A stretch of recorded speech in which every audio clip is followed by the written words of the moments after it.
When I was quite young and quite small for my size, I met an old man in the desert of trees, and he sang me a song I will never forget. At least, well, I haven't forgotten him yet.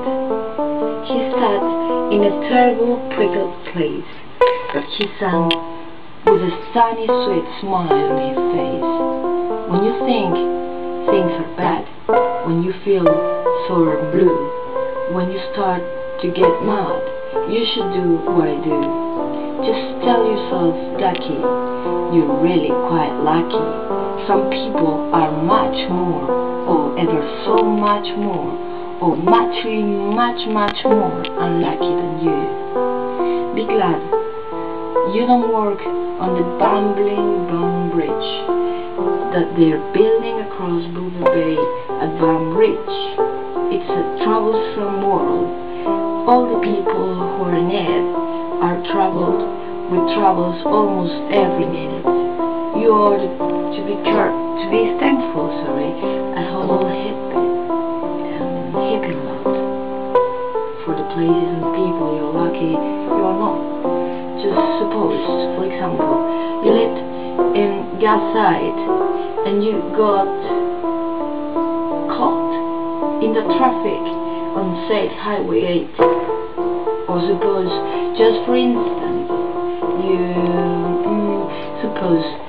suppose you were poor Harvey Hart, who has taken his throne deambulator apart. He never will get it together, I'm sure. He will never know if the gig or the gore fits into the crooks or the snooks or the snore. Yes, Ducky, you are lucky you are not Harvey Hart, who has taken his strong deambulator apart.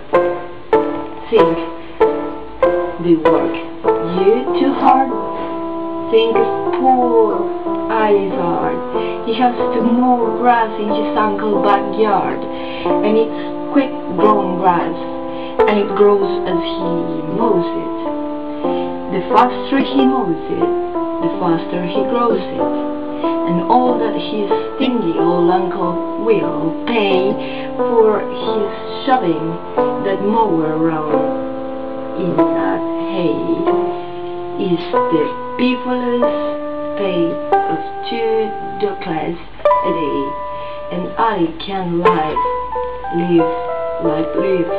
on such beefless way pay. So he used to paint flagpoles on Sundays in Greece. How lucky you are, you don't live in his shoes. And poor Mr. Biggs, every morning at 6, poor Mr. Biggs has his forbidden to fix. It doesn't seem fair, it just doesn't seem right, but his forbidden just seems to go slump every night. It slumps in a heap, sadly needing repair. Big figures it's due to the local night air. It takes him all day to slump it, and then the night air comes back and it's slumped once again. So, don't you feel blue? Don't get down in the dumps. You're lucky you don't have the board thing that slumps. And while we are at it, consider the shorts, the crumple-home, wet-footed, green-birded shorts, whose tail is entailed with unstoppable knots. If he isn't actually more worse than you, I'll eat my umbrella. That's just what I do. And you're lucky, indeed. You don't ride on a camel. To ride on a camel, you sit on a womble. A womble, you know, is a sort of a saddle held on by a button that's known as a faddle. And boy, if your old wound faddle gets loose, I'm telling you, Ducky, you're going like a goose. And poor Mr. Potter T crosshair, T daughter. He has to cross and he has to dot in an iron tea factory out in Van News, or the jobs people work at,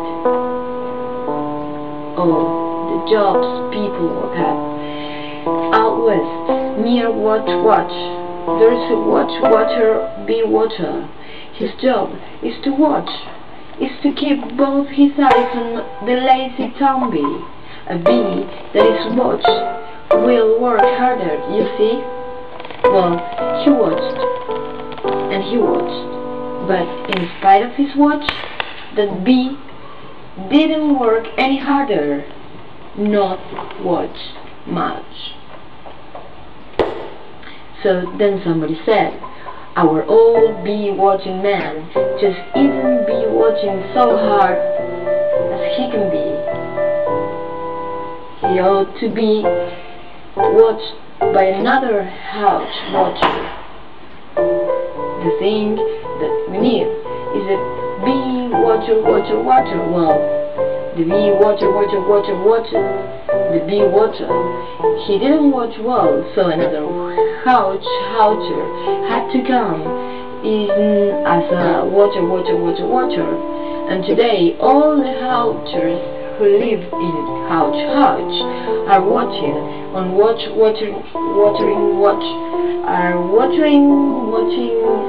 the watcher who's watching that bee. You are not a Houch watcher, so you're lucky, you see.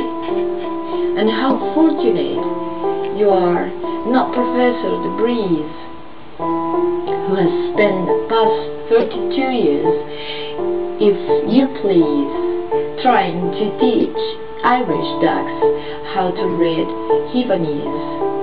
And think of the poor puffing bugle-horn players who had to parade down the bugle-horn stairs every morning to wake up the Prince of Pooh-Boken. It's awful how often their pugles get broken. And, oh, just to boast, you were poor Harry Hado, try as he will, he can't make any shadow.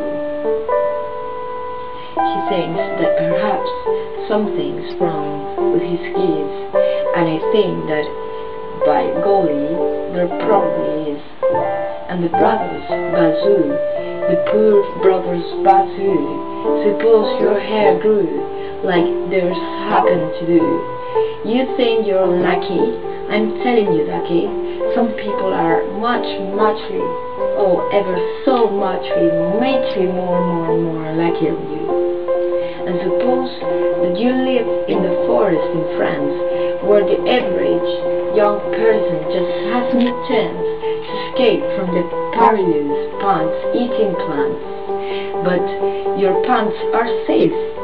You are a fortunate guy, and you are shooting. How lucky am I? And speaking of plants, you should be greatly gladish. You are not Farmer Funkerberg, 17th radish. And you're so lucky you are not Gaki the Gown, who lives by himself 90 miles out of town, in the ruins of Ronk. Ronk is red and run down. And you're so lucky you're not a left sock left behind by mistake in the caverns of Croc. Thank goodness for all the things you're not. Thank goodness you're not something someone forget and left all alone in some bunkerish place like a rusty thing called hunger hanging space. That's why I say, Ducky, don't grumble. Don't stew. Some critters are much, or ever so much more lucky than you. I'll see you.